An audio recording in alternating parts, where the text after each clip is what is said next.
नमस्तेऽस्तु महामाये श्रीपीठे सुरपूजिते शङ्खचक्र गदाहस्ते महालक्ष्मी नमोऽस्तुते।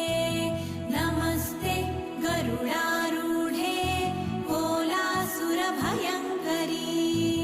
सर्वपाप हरे देवी महालक्ष्मी नमोऽस्तुते।